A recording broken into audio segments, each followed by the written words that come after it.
gonna be. How's that mid gonna be played out? Because with the Farsa and the Mathilda, you're able to clear so fast. Meanwhile, the Diggy and the Sicilian base damage has been nerfed a few patches ago, so that's why we really don't see the Sicilian much in the MPLs. But they're still trying. Again, it's a best of 3, so they can go for a little bit of an experiment in game 1. It does look like it's a more risky draft for Burn X Flash. We'll see if they can make this work, if they can execute the game plan set by Coach Zico. Well, Mirko, ladies and gentlemen at home, are you ready for game 1 of MPLI 2022 One Esports? Let's just jump into the Land of Dawn to witness our first game of this tournament. Instantly, right as we get in, we see exactly what we expected, right? In the mid lane, it's going to be Stormy who has more mid control on that Farsa up against the Sicilian, and solo aim is going to be a bit more of a nuisance early on in the enemy jungle because D7 has opted to actually play passively on this Diggy. Why the mid control is so important is because of this right here. Yeah, I mean, Xeon forced to use that retribution early, so I guess Subway has more space to farm with that Kai. A very good job by Solo Aim there, trying to deal with pressure, forcing Xeon, who is actually on a very interesting emblem here, the Bounty. Yeah.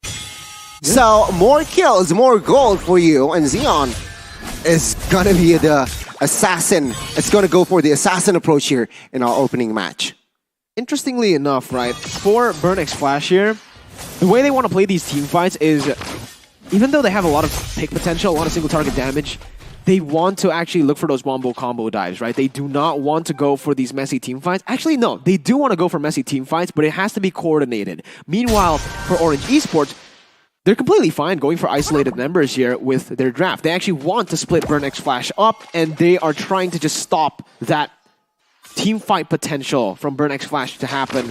But it's all going to come down once again to this gold lane. Brody in this lane should have a bit of an edge, but Hesa, with the help of this Diggy, they're going to be able to scale up pretty easily as long as the Diggy just plays around this gold lane and as long as Hesa doesn't go for any aggressive plays early on. I really want to tackle on the Akai here, Mirko. That heavy spin against a Diggy who has Time Journey, against a Mortis who has Anti-CC. Will it be effective? Let's see the first road to take here. Xeon trying to be zoned out by Neo in the backside, and Subway will have a comfortable turtle take here. Subway taking, will they take a fight here? It seems like Orange Esports go for the discipline round. They do not want business here in the first few minutes. Well, it's a smart move from both of the teams. Orange Esports, knowing that they have mid-control early on, instantly contest for the neutral objective, zoning Burn X Flash away. And it's a wise choice as well for Burn X Flash, because they know with the mid-control that they don't really have much, right? They choose to actually back off. They don't go for that play, and they're just scaling, waiting for that lead to come through with those power spikes. And it's going to come down from the items. D7 though. Oh my god, further feathering airstrike as well as circling eagle there will help to take down D7. Diggy goes down first in the Land of Dawn here as Xeon using that retribution to collect that farm. Orange Esports keeping the pressure. D7 respawning in the midst of the war. Xeon trying to find and deal damage, but Subway will get out of that quickly with that gunning win from Solo Aim. Very good disengage. Orange Esports, once again, like we said in the team lineups, the way they really like to suffocate their opponents is through playing in that gold lane. You can already see the ganks start to happen here, and that's the reason they usually go for just really good mid-control, mid-wave pressure. Because with that and the mobility that they have, they can actually level up their coin farming skills with their player, Amelens, in that gold lane, who has the most damage in Malaysia as well, DPM. Exactly. Ladies and gentlemen, check out, level up your coin farming, like Mirko said, with HSBC. It seems like just 1 kills in the first 4 minutes. Orange Esports and Burn X Flash still testing the waters. It seems like they do not want to go for the gamble plays. They do not want to go for the risky routes. It's like, we just, oh my god, it's a bit side here. As I speak, Seacats caught just like that, deleted instantly in the mid lane. This is what we expected to happen again early on, right? Orange Esports are really playing this game super well because they're able to force a lot of these fights to happen. Burn X Flash forced to respond, but at this point, I would actually say Burn doesn't need to respond to these fights. Xeon, though, looking for the opening. Xeon here, looking for the turtle take. Subway gets it in the first one. Will he repeat it in the second turtle take? Dion are really there for that anti-CC. Solo aim actually catching the turtle. Subway a little bit in trouble here. ATM is in the party, dealing damage, catching 3 with that feather airstrike. But seems like ATM is going to be the one who is taken down in the backside as well here. 2 members actually down from the side of Burnex Flash. Meanwhile, Neo gets traded back. 2 for 1 plus the turtle. Orange Esports winning everything in that exchange. Oh man, and again it's Amelins who finds a pick onto the Diggy. It ultimately ends up as a 4 for 1 because they get 3 kills. And they also get the turtle. Burnex Flash were able to get 1 kill, but it's only on to Neo here. And Orange Esports were just able to get that unrivaled gaming experience, maybe perhaps with their Galaxy Z Fold 4 5G, which you guys can also get right now to play like the pros. Fold your opponents in the land of dawn. But back again, Burnex Flash, I don't think they're playing with their winning conditions, right? They're actually playing a bit too aggressive with the composition that they have, and they're already forced to actually swap their lanes. Hessa is going to be in the top side. And with this push, it's actually going, with the lane swap, it's actually going to favor Orange Esports because they can just go for the turret take. ATM can't really contest this right now. That's another objective over to Orange Esports. It's a little bit unfortunate for his side here, but take a look at this blazing duet pop. Subway pulls back with that time reverse time, but Subway still manages to get out. Orange Esports, they are ahead here, almost 3,000 gold. And I feel like Burnex Flash, you're right, they need to be able to control the tempo at this point. Orange Esports are the ones who is really in full control. Take a look at the here. Sicilian though is just still farming stacks. Minute number 20, it's going to be very, very dangerous actually for Orange Esports if it got to that point. If Burnex Flash are able to slow down the tempo of the game and stop, maybe just play passively, give out objectives, it's fine as long as Hessa and like you mentioned, CCAT gets the farm necessary, they will be able to ultimately get those item power spikes. Thing is though, it's easier said than done, right? Because Orange Esports, their composition, it's a snowball comp here.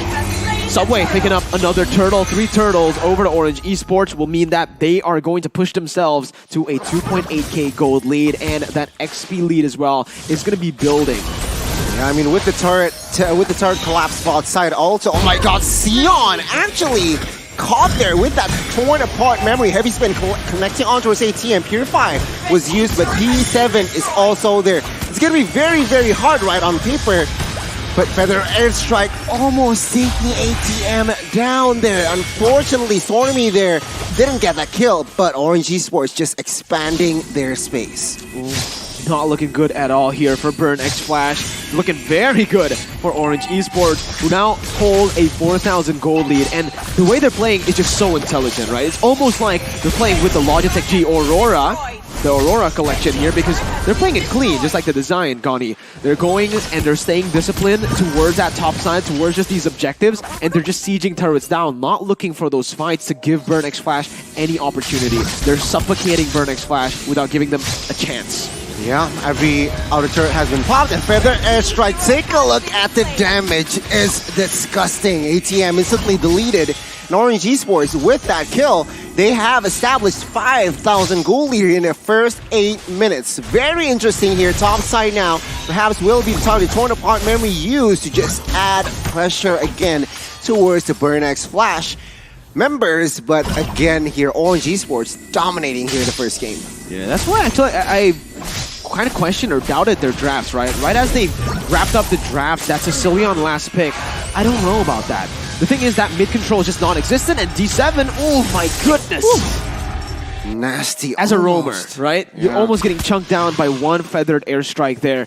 It's definitely not a good look for Burnex Flash currently, but it's a very risky draft that they went for. They're putting all their marbles into that late game. So if they are actually able to withstand the First Lord, if they're able to withstand towards the 13th, 14th minute, yes, they can get those item power spikes eventually. Yeah. But Orange Esports, the way that they're playing, I don't think Orange Esports are going to let go or let it go all the way to that 14th minute, to that 13th minute. They have a firm grasp on the game currently with the lead and with their picks. I completely agree. I mean, Burnex Flash, they are in a 5,000 deficit here. So it's going to be very hard in a sense to turn the game around. But Orange Esports, with this lead, they cannot be overzealous. They need to also stay disciplined because a moment or two, if they blunder, if they make a mistake, Burnix Flash is always there to catch your mistake and capitalize it. Remember, they have the Claude, they have the Sicilian, which just excels in the late gaming. We are now entering towards that stage where Orange Esports still needs to be, they need to control the game, but they need to be careful to not be overzealous and perhaps overextend here in the next coming minutes. Farsa, Brody, and Mathilda. Thing is, you know, if we're just talking about that late game, yes, Burnix Flash definitely have a bit of an edge with their composition. The Esmeralda, the Claude, the Sicilian, and to a certain extent, you can actually say the Diggy as well because of the stacks, right, of his new passive. But Farsa, Brody, Mathilda, currently in the 8th to 9th minute with the First Lord. Once they take this First Lord, they can actually siege turrets down really easily. You can expect them to actually break or crack the base with the First Lord. Farsa can zone these members away with the Feather Airstrike. You saw how much damage it was doing. Brody, just such a good siege marksman. So good at actually looking for these turrets. And guess what? They also have an escape. If Burnix Flash look for a desperate engage in the defense, Brody can get out with the help of the Guiding Wind from Mathilda. So again, I am not seeing an opening here from Burnix Flash that they can really take. I think in this game, they've opted to go for a very risky, a very experimental draft. We'll see if that pays off in the end, because they can still definitely wait for that item power spike to happen. But if Orange Esports, once again, stays disciplined, if Orange Esports don't make a mistake, it should be Orange Esports that takes this game. Yeah, and to add to that, they have the Akai as well. With that heavy spin who can just bait out most of the resources that Burnix Flash has, like the Time Journey, perhaps the Purify from that Esmeralda, which just adds more potential for Orange Esports to find. With that Benedetta also diving in, it's gonna be very hard for Burnix Flash to somehow defend this Lord push, even though this is just the First Lord, realizing that they are also 5,000 behind. So it's gonna be very, very hard for Burnix Flash, but anything can happen in the Land of Dawn.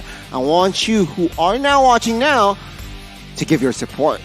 Malaysia and Cambodia here for our first game. Orange Esports, they are now leading in a very, very comfortable fashion, but can Cambodia turn this around? It's gonna be the question. Technical pause here is still brewing up here, ladies and gentlemen. So let's talk about what happened earlier. I mean, let's recap, right? 3 turtles all fall to the hands of Orange Esports. Second one being to the hands of Mathilda.